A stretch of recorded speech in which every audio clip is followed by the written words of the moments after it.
এরকম ওয়েদারে কার না ঘরে থাকতে মন চায় না বলো? কিন্তু আমার না হুটহাট করে এমন প্ল্যান হয়ে যায় যে মানাও করতে পারি না।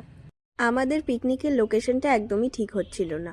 তারপরে লাস্ট পর্যন্ত 2টোর সময় ডিসাইড হলো যে আমরা কোথায় যাব। তো তারপরে আমরা লোকেশনে চলেও আসলাম।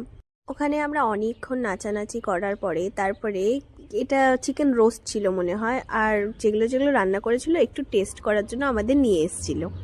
প্রচণ্ড মজা করেই আমরা পিকনিকটা কাটাচ্ছিলাম। তারপরে আমরা একটু উপরে এসেছিলাম ফটো শটো তোলার জন্য।